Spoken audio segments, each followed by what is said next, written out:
If he's saying in this group chat with his fellow YSL members that if anybody talks, they're going to get fucking killed, then if he's released, then the risk is through the roof that is going to happen.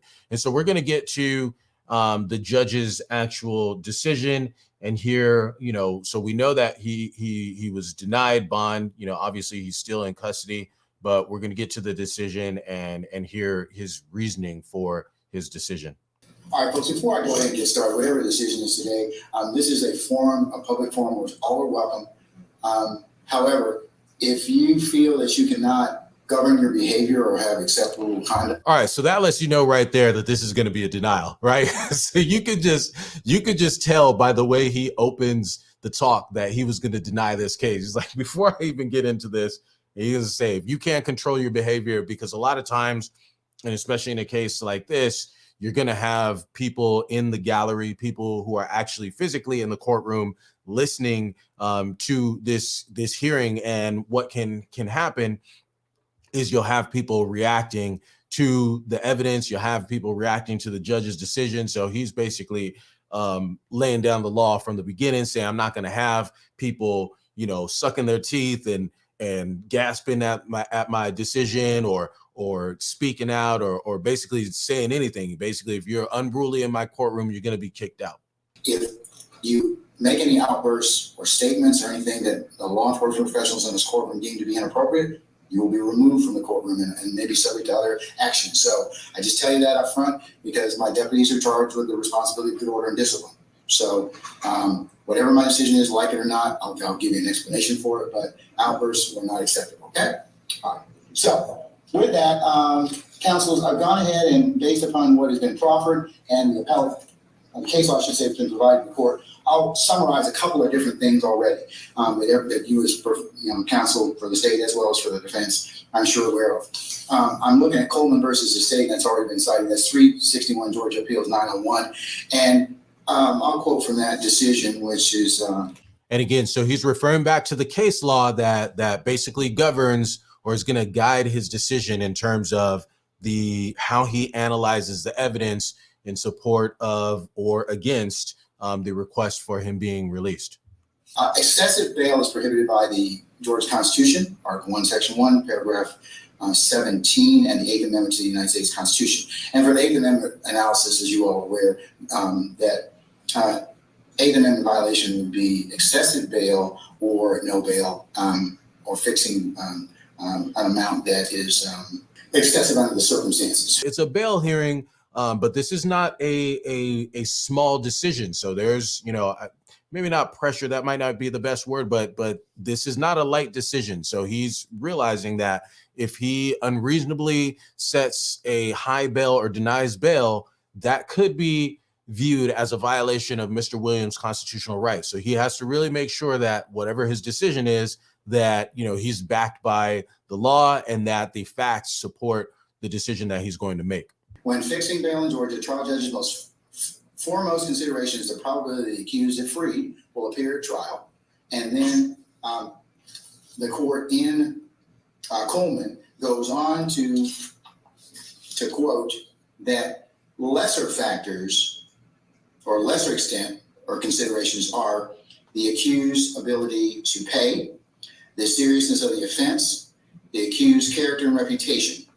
I've heard a lot of evidence today about those particular factors in regards to Mr. Williams and his ability to pay and the seriousness of the offenses and his character and reputation from presented by Mr. Steele, Ms. Hornsby, as well as Mr. Adams. So he's saying, hey, I've already heard information on his ability to pay. I know he's a millionaire. I know he's got it. If I set a high bail, Mr. Lyles testified, he's got it. He's also heard information regarding the seriousness of the offenses. So he's heard from the state's attorney, so from the DA, basically saying, hey, there's actual murders that have been committed. There's actual attempted murders that have been committed. There's been drugs that have been seized. So this is a very serious crime. But then he's also heard the positive information. So he's heard the testimony from Kevin Lyles. He's heard the testimony from the nonprofit organization and the young man who testified as a motivational speaker. So he's had all that information. He's taken all that into consideration in issuing his ruling. Foremost consideration is, will he, if free, appear at trial? And then the lesser factors, and these are: a court may release a person on bail if the court finds, one, poses no significant risk of fleeing from the jurisdiction or failing to appear in the court when required; two, poses no significant threat or danger to any person, to the community, or property in the community; three, poses no significant risk of committing any felony pending trial; and poses no significant risk of intimidating witnesses or otherwise obstructing the administration of justice. And I'm required to explain any reasons if I deny bond to assist the appellate court in its review, and that the granting or denial of bond will not be set aside unless there's a manifest and flagrant abuse of discretion. That's Jernigan versus the state, 111 Georgia 307, pinpoint 308. Very old. So that's important, because he's saying, hey, if I make a decision granting bond, or if I make a decision denying bond, that cannot be disturbed unless there is a flagrant abuse of discretion. So what he's alluding to is the appeal. So basically, if they were going to deny bond, or if he's going to deny bond, which he ultimately does, Mr. Williams will have the right to appeal. But when we're talking about the standard of appeal, what's going to be looked at by the appellate court, so the Georgia Court of Appeals, when they look at his decision, they're going to be looking at, okay, did Judge Glanville abuse his discretion in denying bond? And the way they'll make that determination is by looking at these very factors that we're looking at. This flight risk, danger to the persons or property of the community, risk of committing any felony, and the risk of intimidating any witnesses. And as we heard, this is what the judge is making a decision on. And so he's making his record in terms of the reasoning for his decision, such that if there is an appeal, that appellate court can determine whether or not he abused his discretion. The two things that the court has significant concerns about are him being a danger to the community and flight. And I'll state, for the purposes of the record and purposes of my decision, that I realize that Mr. Williams is presumed innocent. I realize that he has the presumption of innocence stays with him until the state, by sufficient evidence, is able to prove to a jury's satisfaction beyond reasonable doubt, I should say, that he is guilty of the offense or offenses charged. All right. So we have the judge, again, acknowledging the presumption of innocence. I realize he is innocent until the state meets their burden of proving him guilty beyond a reasonable doubt.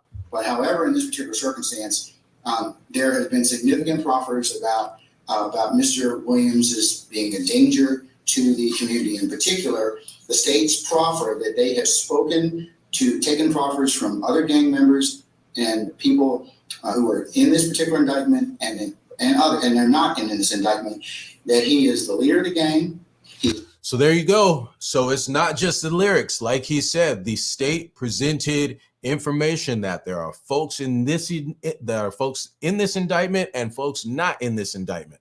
Again, folks in the indictment and folks not named in the indictment. So they've already interviewed people who have provided testimony that Mr. Williams is the leader of this gang, right? And that these acts have been committed, basically at his direction or under his guidance, under his leadership. So that's the thing. I mean, when everyone's talking about, okay, well, these are just based on lyrics. No, like the lyrics are just icing on the cake, if you will, but they have actual statements. So people have already started talking in this case and providing them information, which has led to this particular indictment.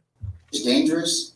And if he crosses them, he'll kill them or their families. And the predicate. All right. So again, fellow YSL members have told law enforcement officers, have sat down, given statements to law enforcement officers saying that Mr. Williams is dangerous and saying that if they cross him, he will either kill them or have them killed. So again, when we're talking about this comparison or this idea that he's being unfairly targeted because of these lyrics, there are actual individuals who have testified as to the level of danger that they're subject to, or that anybody else might be subject to if this person were actually released to the custody, released from custody. View of the state.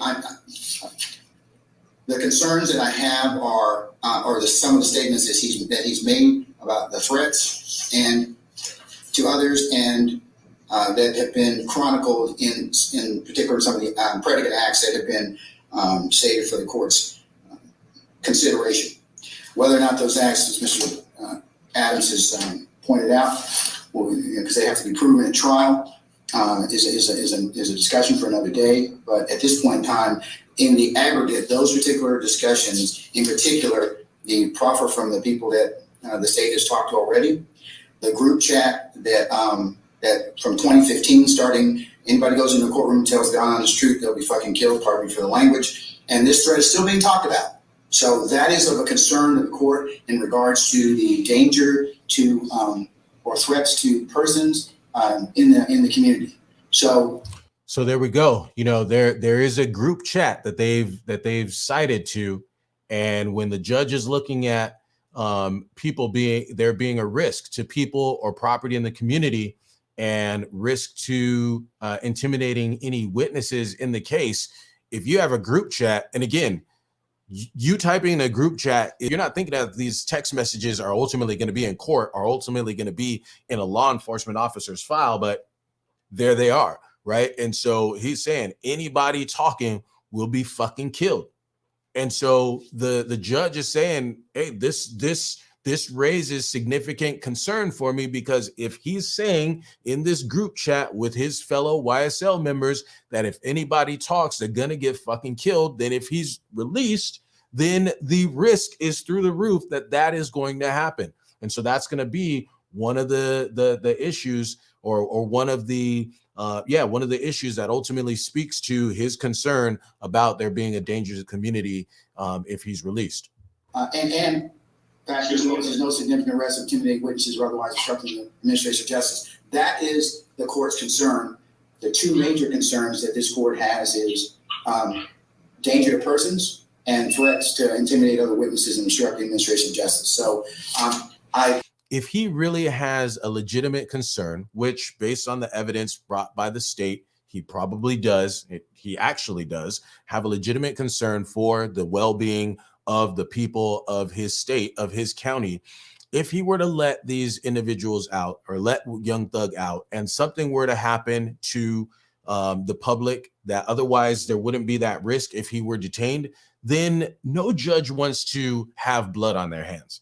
No judge wants to feel like, hey, if I would have made a different decision that somebody, may not have lost their life, or I don't want to be the person who lets this individual out and, my jurisdiction is subject to more terror and crime and violence. So, you can just hear the position that he's in. Hey, listen, I have this individual who his fellow associates have labeled as dangerous, has labeled as someone who will act out on their threats. And so I'm not going to allow this individual to come out and risk the safety of individuals in the community and the intimidation or threatening of witnesses.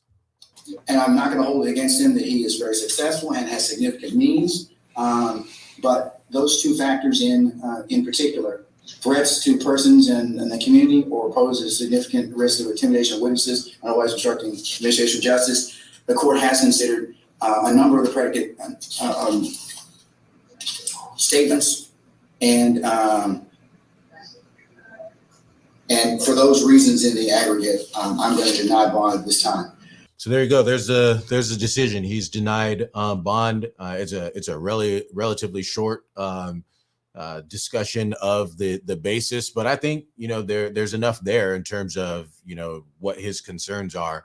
It sounded like, again, like he said, his major concerns were danger to folks in the community and the threats to potential witnesses.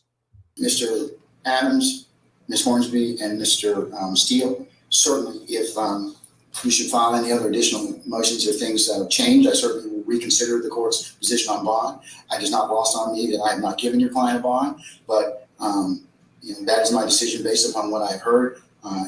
So what he's basically saying is that, hey, I'll give you the opportunity to file any other motions, present any other additional evidence that you'd like, and I'll take it into consideration because I understand I completely denied bond versus setting, a high, even an excessively high amount. He's actually outright denied bond. There's no amount that can be posted in order to secure Mr. Williams' release. He will have to remain in custody until he has his trial. And so his invitation to submit further evidence to me, that almost seems like an empty invitation because there really is nothing more that they can possibly submit. They had Kevin Liles testify. They had a young motivational speaker testify. They had the leader of a nonprofit organization testify and say how good he is in the community, that he's a philanthropist and that he's a good person, and that he has this multimillionaire in Kevin Liles backing him professionally and financially and personally. What more can they possibly submit in order to persuade this judge? So at the end of the day, as it relates to Judge Glanville, there's not anything else that the defense could possibly put up in order to convince this judge that Mr. Williams should be released. So really, again, I can appreciate that he's saying, hey, you can file any further motions, but there's not anything else they can really throw at this thing. I certainly appreciate your advocacy on behalf of your client. Oh, sorry, not to mention the private investigator who took the stand and said, hey, we already have a plan in place where we have 24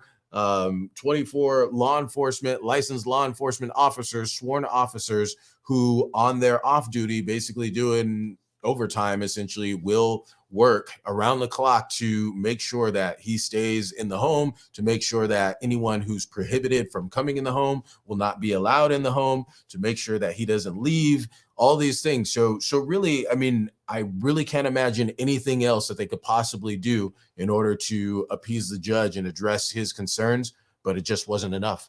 And all of the lawyers thus far who have advocated very well for their clients in this particular position. And that's always nice. He basically appreciated the efforts of counsel, and especially when you get a denial like that on a motion, on a decision.